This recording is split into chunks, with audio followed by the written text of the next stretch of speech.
Were you watching last night when the Giants catcher walked off the Phillies with that inside the park home run, Please Pat? say yes.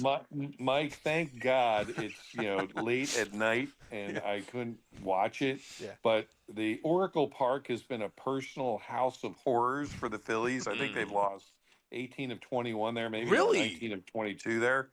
So they do not play well there. They never have, or they at least they haven't in the last 4 or 5 years. So anything bad that can happen there, I completely expect. Yeah, just as you mentioned, a catcher, 99 years since a catcher hit a walk-off, home run.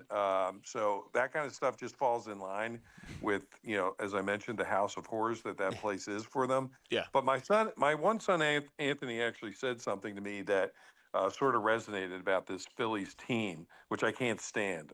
They're impossible to watch. They're impossible to like. They are the worst clutch hitting team I've ever seen. If you got a guy on second and third and they got no outs, the Phillies are even money that they ain't getting a run out of that. But with all that said, what he said to me was they're a 7 game team. They play great for 7 games and then they go in the tank for 7 games. And I'm like, you know what? You're right.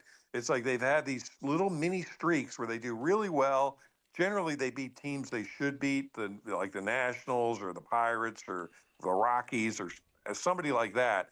But then when they play teams like this, it's like they don't hit, they get one hit, they get one run, they don't hit with anybody on base, or the bullpen explodes. It's just so formulaic and scripted. You do not have to watch these games. Now, I guess they got a game tonight with this team. I'm going to go out on a limb and say they score one run and they get beat like 2-1 or 3-1 or something horrendous where the starting pitches well, and then the bullpen blows it, or they have bases loaded and nobody out in the ninth and they don't score. So it's watching the same thing over and over. I'm telling you guys right now, I don't care if they win the division or make it as a wild card. They are not doing anything in the playoffs. Whoever they play in the first round, they're going to get beat, and everybody like, well, they're very similar to the Steelers. It's like we're going to run it back. We're running back the same team that last year collapsed, and when you do that, nothing's going to happen. You got to add players. You got to find somebody. You got to get rid of some guys.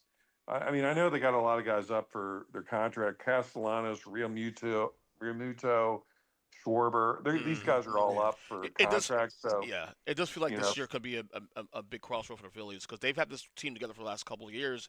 yeah, Went to World Series a couple of years ago. They've been in the NLCS, but last couple of years they slipped a little bit. NLCS one year, then they go to yeah. second round against us last year. So this is a big year for I think for the Phillies. They may break this team up if they don't do anything They should. crazy. They should. I'm telling you right now, Ernest, they should have done it this year. I know they had too many contractual Right. obligations and you just can't get rid of guys. But after last year and that debacle, just again petering out against the Mets and being embarrassed, you can't just keep running back the same thing. I don't care how good you think the players are or whatever. There's something about team chemistry, and when you're running back the same thing all over and over, you're going to get the same result or worse. Yeah. So that's right. This team is so, as I said, if you're a Phillies fan, this team is so frustrating to watch because they like Zach Wheeler. They really have some good starting pitching, and they have a couple good guys that are hitting that can hit. But all in all, they're just beyond frustrating because again, that thing up 3-1, you're like, and Thompson's rolling the dice with Romano, who just doesn't have it, especially if you got to pitch him more than one inning. You can see this coming, and it's so frustrating. I But will say it's not Steelers mediocre. At least this team is first place. Well, tied with us first place in the division. It's the Steelers. yeah, They're no, mediocre. The Phillies are not mediocre. They just can't win big games and big moments. That's all.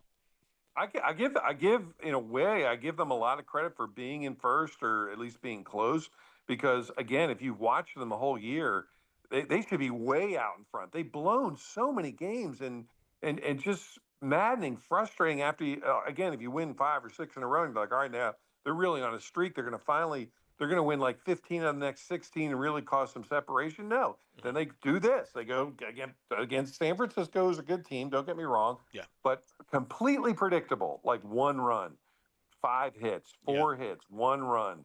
Yeah, it's just so frustrating. I But will say they'll be a team I'll be watching this couple weeks close to the trade deadline. See if they make any moves.